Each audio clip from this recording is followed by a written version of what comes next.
Hello, everyone. I am Dan Gramza, and I'm so excited to be with you today to talk about lead up to rejection, what it is, how it works, and you and I are going to be looking at some examples of applications, not only in the PowerPoint slides, but also on the iBroker platform. So let's get started. First, I want to mention to you, I am not affiliated with Rankia. I'm not affiliated with iBroker or the CME Group. They're not endorsing anything I'm going to share with you today. These are ideas that I find helpful, and I hope you find helpful as well.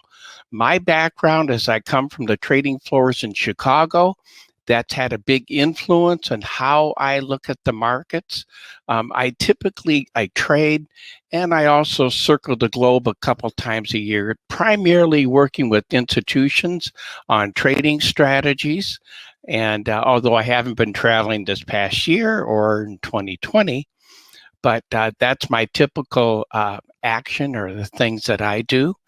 Also, I have an idea today that I want to share with you that I've used for a number of years for my own trading. And we're going to be using Japanese candles as a part of this strategy. So let's take a look at what I call behavioral Japanese candle construction. I'm sure many of you are familiar with Japanese candles. And I would like you to take those ideas and just put them aside while you and I are exploring this approach. Also, for those of you not familiar with Japanese candles, I want you to know that what we're going to be doing here is not the typical way to describe a candle. What I'm going to share with you is what I first saw when I saw Japanese candles at Bank of America in Tokio. In the 80s, I was there to teach a trading strategy and a different type of technique. And a part of the approach was to look at treasury bond markets. And as I did to look for trades, I also saw a gentleman drawing by hand these Japanese candle charts. And as Kuno-san, the gentleman I was with, was kind enough to talk to me about these Japanese candles, what went through my mind is what I want to share with you. It is the point of view of what a floor trader would see. So, as many of you know, they draw a box between the closing price and the opening price. And in this case, the closing price is above the opening price. That box, called the body of the candle, is green. And I think it represents buyers coming into the market.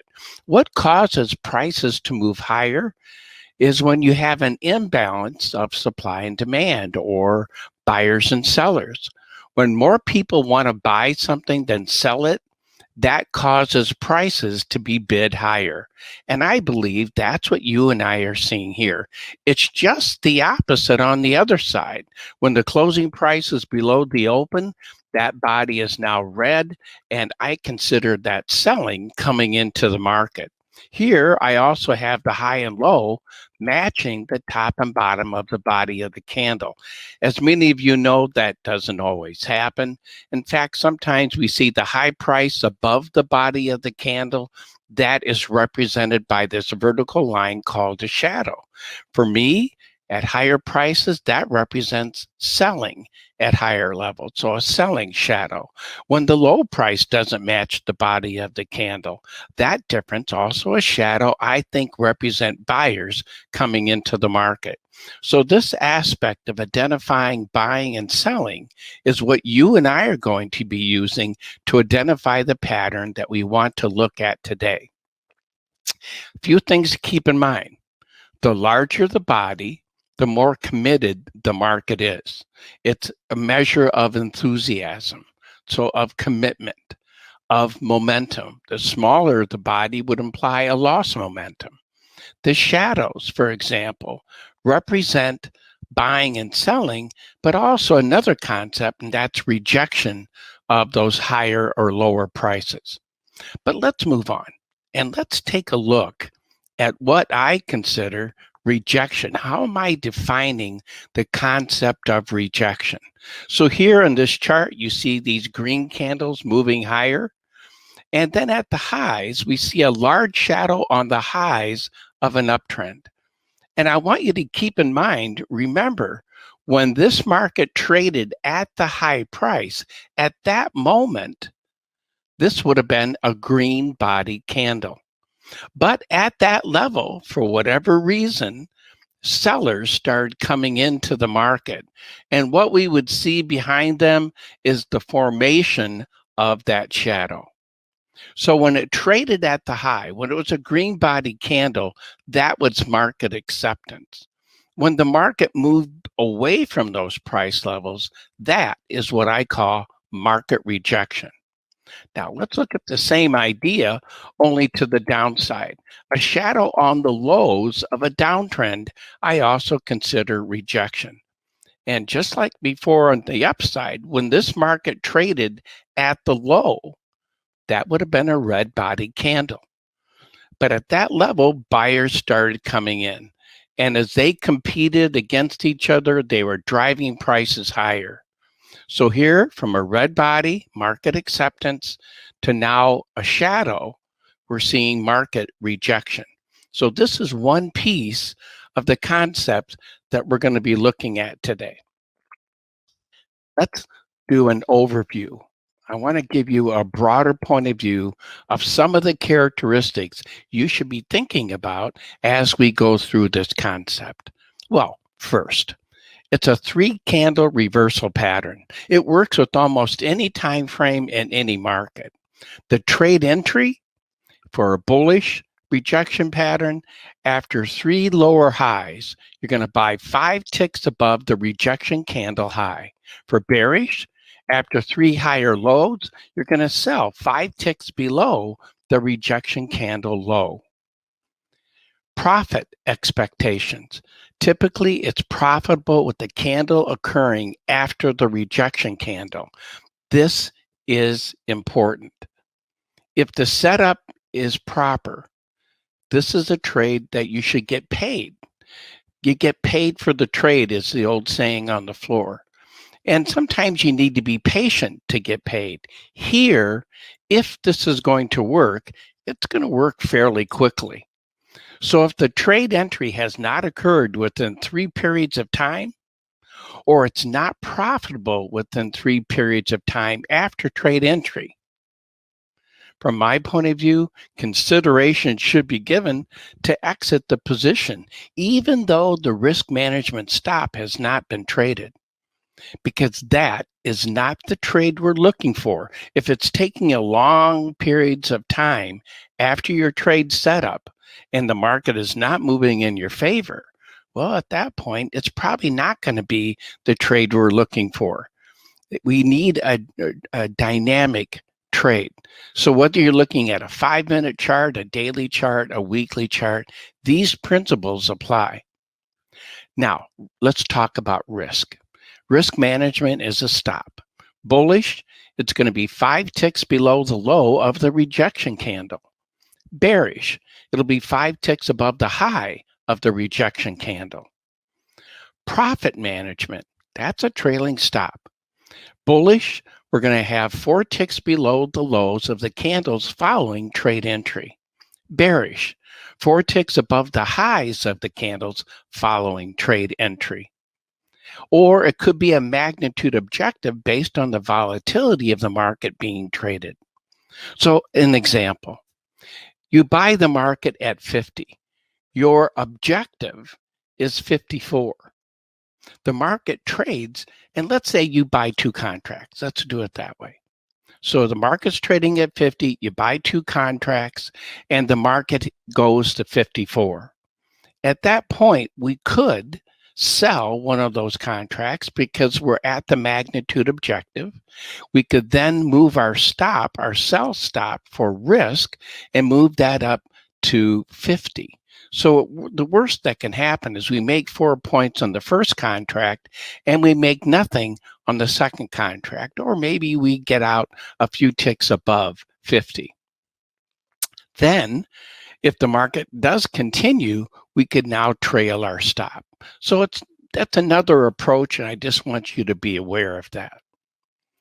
Now, let's talk about the lead up to rejection. Here you see a market making low It's going down, it's the downtrend. And there we see that rejection pattern. We have a large shadow on the lows of a downtrend. All right, so that would be our definition of rejection. Now, here's what I mean by lead up. Usually people look at what happens here on the rejection candle and what happens after, which we are too. But I also think it's important of how the market gets to the rejection pattern. So what we're going to be looking at is 3 lower highs. So we have rejection, step 1. Step 2, we're looking for 3 lower highs. If we have that, this becomes an eligible candidate to trade. So at that point, then we'd have our buy entry. We said 5 ticks above the high. We have a sell stop loss. So we're managing risk 5 ticks below that low.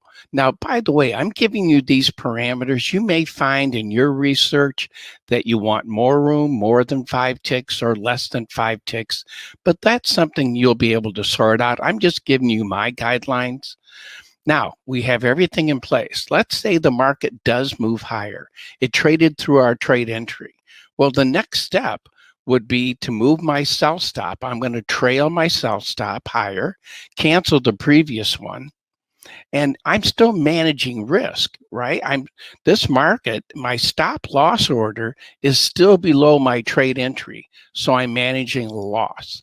Now, if price continues higher, I'm now going to move my stop, cancel the previous one, and move my stop higher. Now, since I'm trading above my trade entry, I'm now managing profit. So this is a trade management that we're looking at here. And here we see this red candle traded through the sell stop level towards these highs. So that means that would close out the position. It also means the difference between that sell stop level and the buy entry level, that would be our profit in the trade. Just to review this. 1, identifying the rejection pattern, a large shadow on the lows of a bullish rejection candle. 2, 3 lower highs leading up for a bullish rejection pattern. Trade entry, buy stop order, 5 ticks above the rejection candle high. Trade exit, sell stop order, 5 ticks below the rejection candle low. And then we would trail our stop 4 ticks below the following candle's low. Let's look at an example. And what we see here in this market, this happens to be crude oil. Step number 1, we identify a rejection pattern, a large shadow on the lows of this downtrend.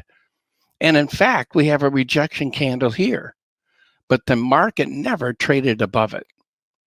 Here we have another rejection candle, and we have 1, 2, 3 lower highs. So this is an eligible setup pattern. Our buy entry, 5 ticks above the high, sell stop, 5 ticks below the lows. This market happened to trade higher, so now we can cancel our sell stop, move that up below those lows as the market progresses higher. And we're looking for 4 ticks below a low to exit the trade. Right here at the highs, that is what we have. So we would be exiting the trade there. And the difference between that and our trade entry, that would be our profit. Here's another example of that. We're looking at a market where we see a large shadow on the lows of a downtrend.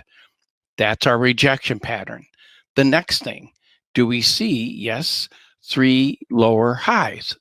So now we have a lead up to rejection. Next step, we place an order to buy 5 ticks above that high and to sell 5 ticks below the low of that rejection candle. And just like before, we would now manage that position. We would trail those stops as we move higher. And that's what we're seeing here, just like before. And here, it traded through that sell exit, traded below our trailing stop. And so that would be our profit.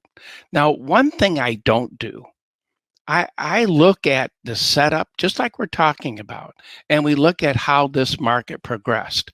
What I don't do is say, oh my gosh, look, the market went higher and I didn't get any of that.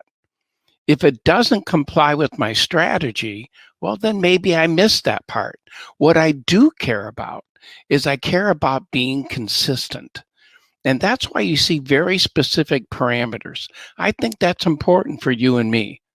And if we want to look at trying to make this market or the trade mature a little bit longer, well, then we could look at the difference in price on our trailing stop, and maybe we would increase from 4 ticks to something larger.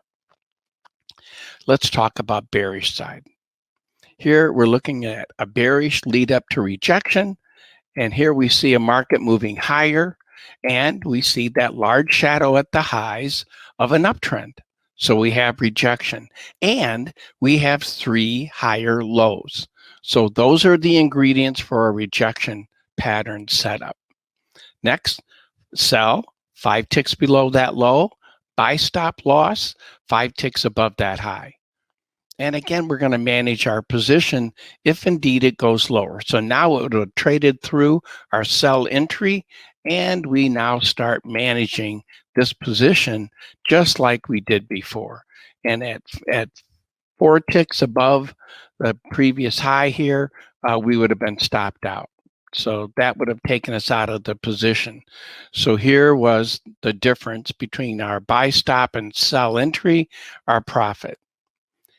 Again, things to keep in mind. I know I'm repeating these ideas multiple times, but I want you to feel comfortable with what I'm trying to do. You know, when it comes to making a trade, we want to go through that trading process a number of times so that when we see a trading opportunity, we don't have to think about it. We just have to react. And we've defined the setup, we defined entry, we defined risk, we defined how we're going to manage our profit. Those are important elements that you and I look for. And we also define time.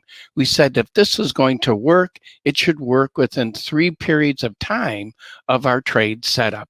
So let's go back to this. Identify the rejection pattern, large shadow on the highs of a bearish rejection candle. Second element, 3 higher lows lead up for a bearish rejection pattern. Trade entry, we have a sell stop order 5 ticks below the rejection candle low. Buy stop order 5 ticks below the rejection candle high. And then we're going to trail our buy stop 4 ticks above the candle's highs for the following candles. Here's an example. We see a market that's traded higher, and we see a rejection candle. So rejection candle, piece number 1. Second, we have 3 higher lows. All right, so now the pattern is in place. And we're looking for this to, if it does trade lower, we're looking for it to happen within the next 3 periods of time. Here's our sell entry. Here's our buy stop. In this case, it happens to trade lower. This is the euro, the currency. And it did trade lower. So now we're going to, and look at when it did that. So far, all the ones we've seen, the entry has occurred right after the rejection candle. And I have to tell you, that's a typical behavior. That's the behavior that you and I are looking for. Now let's manage this position. We're now trailing our stop 4 ticks above those highs, and it looks like right there, as this market traded higher, it would have traded above our buy stop, and that difference again between buy stop and our sell entry would be our profit. Now, let's look at another example where we are not identifying those characteristics as I've been doing. So here we see element 1, shadow at the highs. Element 2, we have 3 higher lows as this market moves up. Now we're looking for it to trade below those lows. And in this case, what we would be doing is we'd have a sell stop here. We'd have a buy stop up here that now we're trailing that buy stop. Now, this is an interesting one. This is in the NASDAQ market.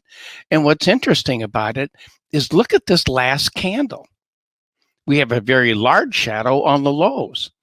So this is a rejection candle. And we had one over here too, by the way. I want to point this one out to you. But we don't have 3 lower highs leading up to it. And it's not in a downtrend. Here, we have a downtrend. We have a large shadow on the lows. And we have 3 lower highs. So we've sold this here, and now we're confronted with this type of rejection pattern on the lows. Now, again, you should be cautious about this, but what this would imply is that we would stop and reverse at these lows. And that means we would be a buyer if the market makes a new high, and we would also close out that previous short position. And in this case, it did happen to go higher. And we would trail our stop just like before. And right here, we would have been stopped out of that position. Here's another rejection pattern. You can see that shadow on the lows, but we don't have 3 lead-up candles. The same thing here. And we're also looking for that to occur in a downtrend, and we don't have that ingredient either. Now, over here to the right, let me just show you that one quickly. We also have a rejection pattern there. We have 3 lower highs. It implies that we'd be a buyer here around 1,500. And as the market moved up, it happened to move higher, and it did trade lower. We're moving our stop up, and it traded below the low of that candle at the highs. That would be an exit point for that trade. The last one, because I'd like to get to the platform. Let's take a look at another example of rejection. We have a downtrending market. We have rejection at the lows. So we had buyers coming in at these low levels, just where we found buyers coming in previously. And we have 3 lower highs. So we have all the ingredients for the pattern. That means we would then, just like we showed before, buy stop 5 ticks above the high, sell stops 5 ticks below the low. And if it moves higher, then we would now use a trailing stop. So let's take a look at what happens here. And this market happened to move higher. So we'd be trailing our stop. I say happen because we don't know what it's going to do. What's important for you and I is how we're going to react to how prices move. You and I are trailing our stop. If it doesn't work, no problem. We get out of that position, we look for a new one. If we use the right risk management and the right profit management over a series of trades, this should work in our favor. That would be the concept that we're looking at here. Now, depending on how we're trailing our stop, if this was less than or more than 4 ticks, this would have stopped us out. If not, then this movement right here, we're trailing our stop 4 ticks, would have exited that position. Now, what I'd like to do is to get over to the iBroker trading platform. All right, so here we are at the iBroker trading platform. And what I've done so far is I've signed in. I'm going to go over here. We have a variety of markets to pick from. I'm picking futures. And then under futures, and again, I know many of you are familiar with this because this is such a popular trading platform. But if you're not familiar with it, I just want to show you some of the features as you and I go through this to identify, if we can, some past or current trading opportunities. Well, I have a variety of markets to pick from. I have indices, as you can see, a variety of different markets. And what you do is if I click on that little star, it makes it a favorite. So we could look at interest rate markets. We could look at currencies. So we have a lot of choices to look at there. Let's get rid of that. And let's also go back up. I want to show you some of the other things that are available.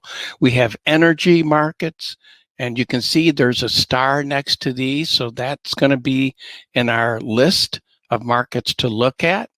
We have gold and we have silver. and also agricultural markets.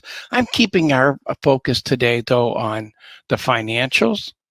So you know what it shows us also? There are so many choices when it comes to the CME Group and the markets they offer. There's a variety of different markets and exposures that you and I can get from that exchange. So those give me my list of favorites. And it gives me a lot of information about what's happening right now in terms of price action, percent change. So it gives me a great overview of a variety of markets. Now, what I can easily do is I can just click. I'm just going to select that market. And you can see it's pulling it up for us. We're looking at a daily chart. Oh, let me tell you a little bit about what you're seeing on this platform before we start looking for opportunities.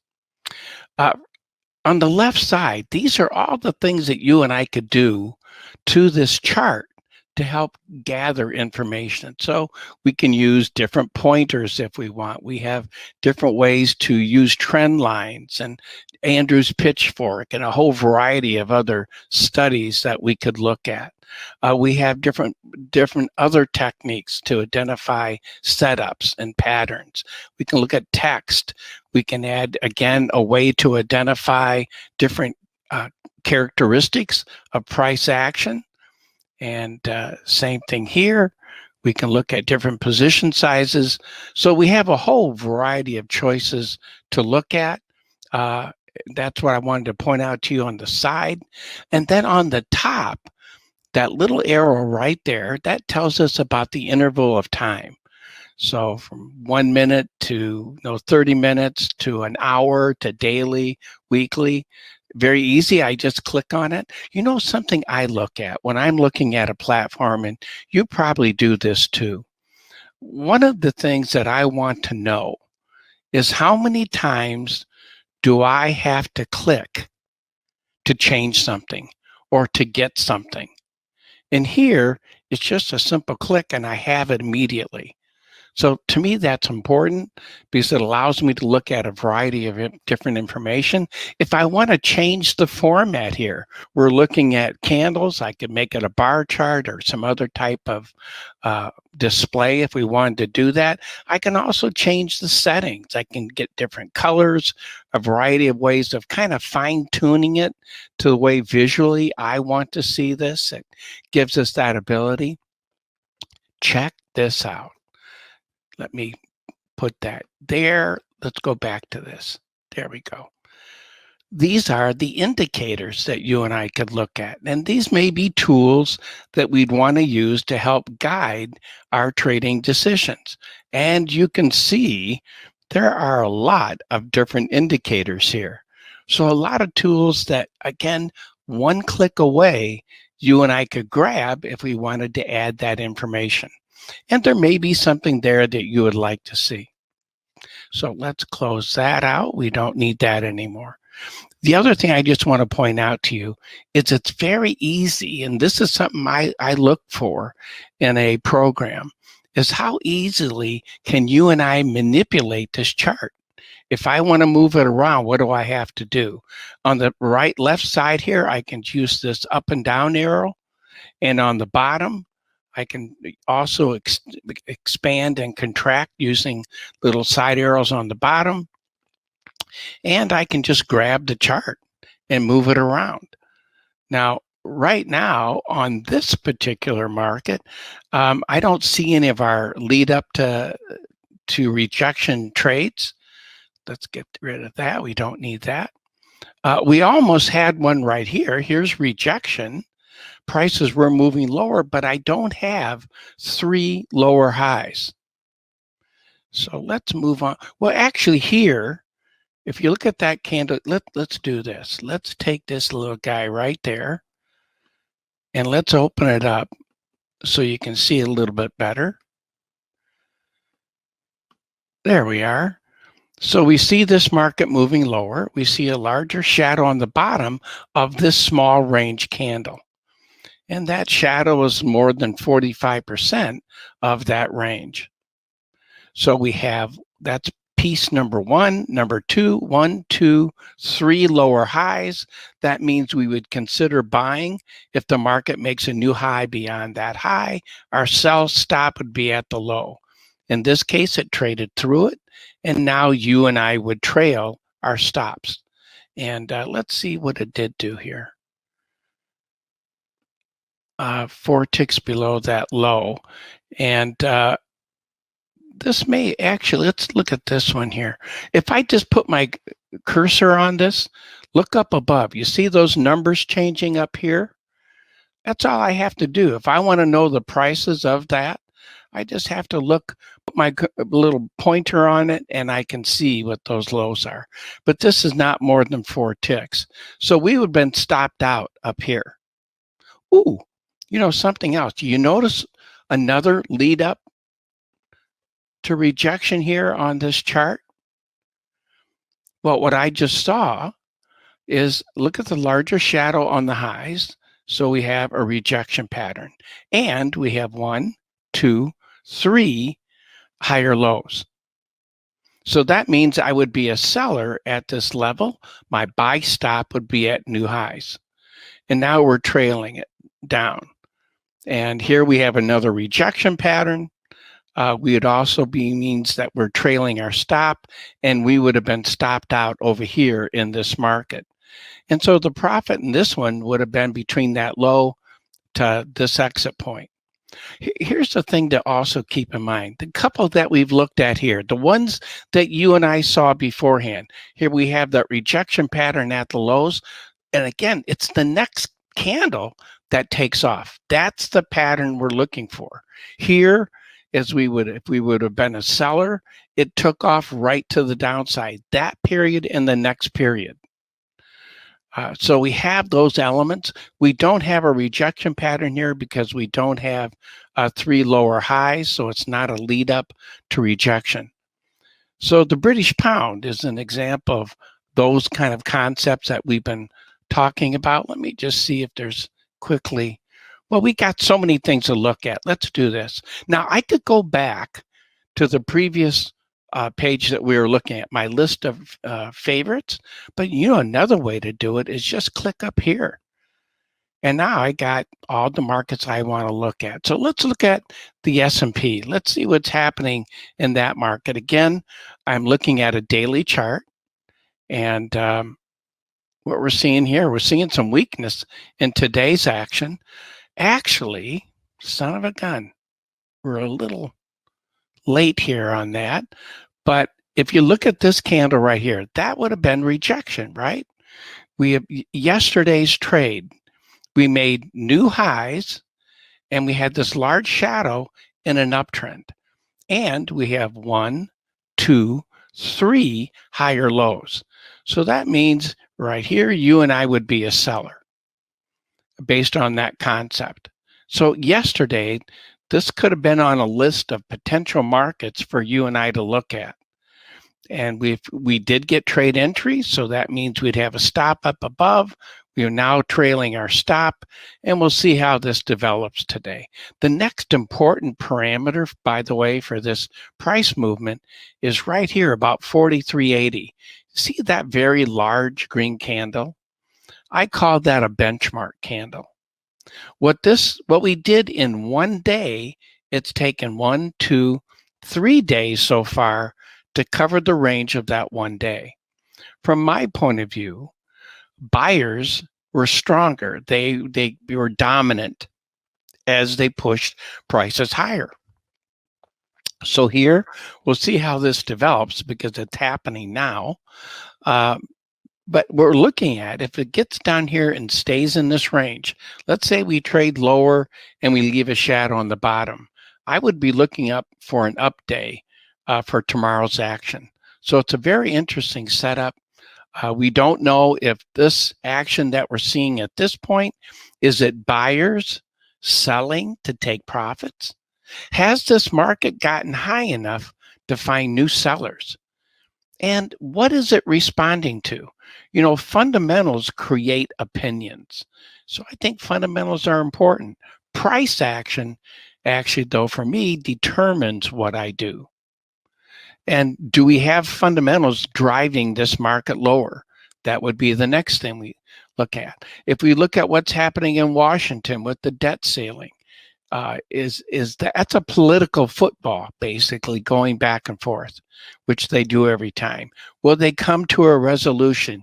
Yes, they will. But the market may be reacting to that uncertainty. Stock markets do not like uncertainty. Well, let's go back to our favorites here and see, what about the Dow? Is the Dow Jones Industrial Average also moving this way? This is a market. It's a little different than the S&P 500. It's large cap stocks, but it's a smaller group. Instead of 500, we're looking at 30. And one of the things I just noticed here in this one, let's go over here and grab that. There we go. It's what we see right here. We have our rejection pattern. We have 3 lower highs. We'll be a buyer above that high. Stops are at the lows, and we'd be stopped out at that level. But notice again, if this is going to work, it works right away. By the way, I didn't finish my tour of the platform here. Again, in case you're not familiar with it, here they have what we refer to in the States as a ladder. It shows us where the current bid and offers are. It's a nice handy tool to have. It gives us a great visual of what's going on in this market. It allows us to easily buy and sell. And then we can, let's say if I was going to buy, I can see what type of order I'm going to put in, the volume of that order, whether it's going to be a stop or my stop limits that I'm going to be putting in here. So again, just a click away. And that's just one of the ways that you and I can trade using this platform. It shows us the open orders. What do we have in that regard? Any transactions that have occurred. So it gives us a wealth of information. Oh, something else we could do is, if I want a bigger chart to look at, all I have to do, if you can see right up here above, we're looking at that layout. Well, I can click on this one. Now I see a chart all the way across. And we could look at that as well as another format. And it's just whatever your personal preference is. If you want to go back to what we had before, again, it's just a click away.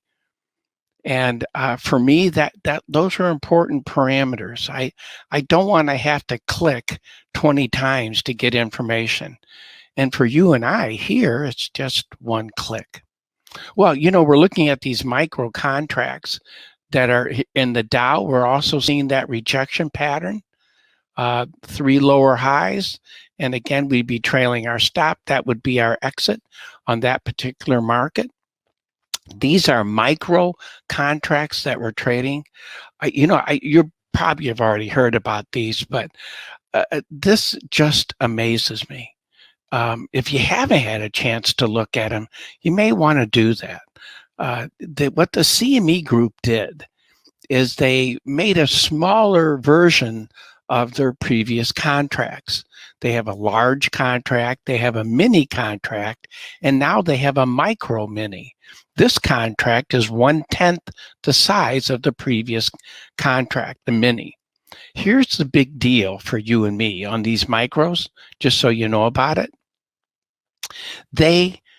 Since they are 1/10 the size, it means the capital that we have to put up to establish a position, long or short, which is referred to as margin, is much less. Also, our exposure per tick is much less. And I think that gives us freedom to focus on the trading strategy, not on that capital requirement or the tick size. So let's move on though. And let's see what else we have here. Let's look at, here's the Russell. Let's look at the Russell because that's really a different type of indice. This represents small to medium cap companies. And what's interesting about this, and I thought yesterday we would see some follow through. I was looking for new highs, but you can see it's not happening in today's action. These represent smaller companies. The Dow Jones, the S&P 500, the NASDAQ, those are big companies. These are small companies.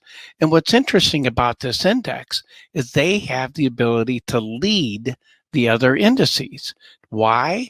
Because these smaller companies, when a market is or the economy is recovering, smaller companies can react faster.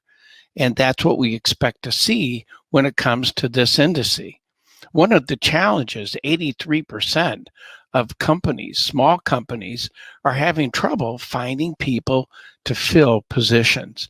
So it's an issue that we're going through right now in the United States, and I think it's also faced in other countries as well. All right, well, I don't see anything here in the immediate area, or maybe here, let's just take a quick look back. Do we see something here that you and I can, you see anything? No, I don't see anything there. All right, well, let's go back up to our favorites here. And let's look at the NASDAQ. You know, that's another indice that has unique characteristics. 48% of this index is technology companies. There are no financial companies in this indice.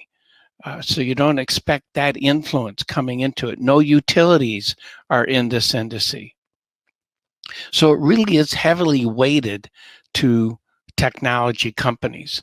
This is a modified capitalization index, which means that it's the price of the stock times the number of shares outstanding. Multiply those together, and that gives you the capitalization. The larger the capitalization, the more influence. Well, those technology companies like Facebook and Apple and Netflix and Google, they are large companies and they have large capitalization. So they have a large influence in this index. And what's interesting about these markets is that they trade almost 24 hours a day. So we get to see how the NASDAQ is absorbing information around the clock. For me, I live in the Chicago area. I see how Asia, which opens up at 5 o'clock Chicago time, how Asia is absorbing information. And when I wake up, I get to see what your time zone is bringing to me. So it's a very fascinating markets. Well, I don't see anything else there. Let's look at one more here. Let's look at the euro. Let's look at a currency. And right here, look at the highs there. Let me open this up a little bit and we'll spread that out so you can see a little bit better. There we go. And let's move that down. There. All right, so let's look at some of the elements. First, we have rejection, large shadow on the highs of an uptrend. Second, we have 1, 2, 3 higher lows. So that means we'd be a seller at this level.